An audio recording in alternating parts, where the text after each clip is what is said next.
the F-35 Joint Strike Fighter, the attack bomber of the future. It will assume the air-to-ground attack role for the U.S. military.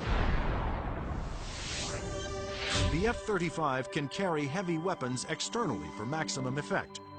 But when a smaller payload is carried internally, it is nearly as stealthy as the vaunted F-117 Nighthawk. It has a significant amount of stealth capability to allow it to be used early on in a campaign, and it has a significant amount of weapons carrying and payload capability to be used at the later stages of the campaign. The threat to the airplanes may not be as significant and require less stealth. The development of the F-35 was driven by the Armed Forces' desire to save costs by creating a ground attack bomber that would meet the needs of the Air Force, Navy, Marines, and Britain's Royal Navy. Airplanes are becoming very expensive these days, and we had to do something to get the cost of these airplanes back down to a reasonable level. The F-35 is expected to cost about $40 million, one-third the cost of an F-22 Raptor. But could one basic airframe be designed to satisfy so many different military demands? Each armed service wanted a stealthy ground attack bomber, but the Marines also needed a plane with short takeoff and vertical landing capability. The U.S. Navy required a craft with larger wings, heavy-duty landing gear, and an arresting hook for carrier landings. And the wings would have to fold up to save deck space. The size and scope of the JSF program is pretty significant. The airplane is being designed to replace the F-16 and the A-10 for the Air Force, the AV-8B for the Marine Corps, and the FA-18 for the Navy. Unlike the twin-engine F-22 Raptor, the F-35 Joint Strike Fighter was designed around a single engine to keep down not only costs, but weight. A lighter plane can carry more weapons. For the Joint Strike Fighter, one of the keys of its mission is the ability to handle a large amount of ordnance and bring it to an enemy site. That all works better with a single engine.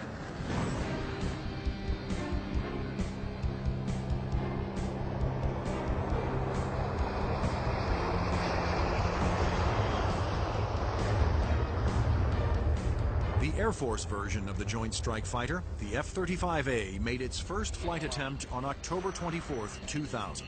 Tom Morgenfeld, who had been a test pilot for the F-22 Raptor, was at the controls. Well, a million things are going through your mind. Your eyes are everywhere, you're listening, you're watching. Your senses are tuned to an incredible level because you're sensing and feeling the airplane for the very first time. It flies wonderfully. It's definitely a pilot's airplane. The Air Force testing went smoothly. But the most difficult challenge still lay ahead for the F-35 program. The Marine Corps needed a version that could perform short takeoffs and vertical landings, STOVL for short. The STOVL capability is extremely important to the Marine Corps because the airplane can go just about anywhere that the rest of the forces can go. It's not limited to needing a large runway. It doesn't need a really big ship to operate off of. Engineers at Lockheed Martin, the designers of the F-35 Joint Strike Fighter, took a hard look at the AV-8B Harrier, the STOVL fighter that the new aircraft would have to improve upon. The Harrier is a great airplane if you look at the fact that it's basically 1960s technology. It's achieving all those wondrous STOVL flight sort of maneuvers without the aid of a lot of computers. The Harrier's ability to take off, hover, and land vertically is achieved by vectored thrust. The powerful force of its jet engine is directed downwards through 4 nozzles that can pivot 90 degrees. I was brought in because I am a Harrier pilot with almost 1,600 hours in that airplane. So all of the lessons learned I have from the Harrier airframe and operational experience I was able to bring to the program and use those to help evaluate the X-35 STOVL version. For hovering, engineers gambled on a radical new system. They planned to supplement the vectored thrust method by harnessing the jet engine to a drive shaft that would power a fan to blast air downward. In 1991, we unveiled this shaft-driven lift fan system to the technical world.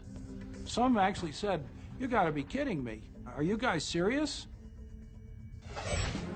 The lift fan required doors to open behind the pilot on the top and bottom of the plane to draw in more air.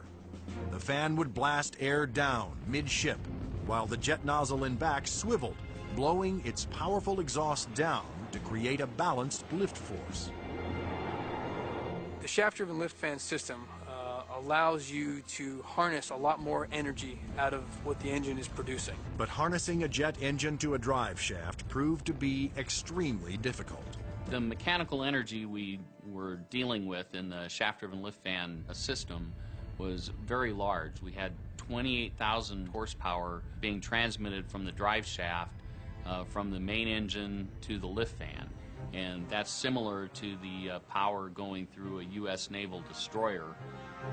The lift fan's ability to blend large amounts of cool air with the hot jet exhaust provided another important benefit.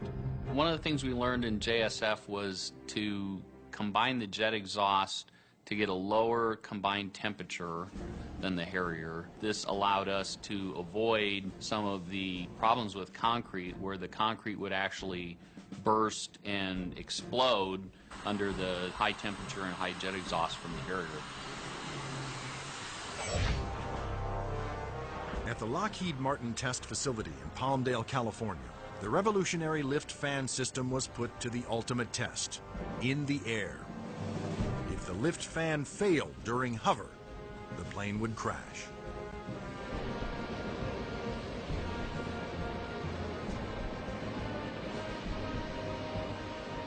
It made its first flight in 2001, and it was a complete success. And at that time, I didn't hear any more from the people who had been saying for years, this thing will never work. It worked. Now, all three versions of the F-35 for the Air Force, Navy, and Marines are being developed and further tested for mass production. The United States, Britain, and their allies are expected to order more than 4,000 Joint Strike Fighters, which will replace most American-built fighter bombers in use today.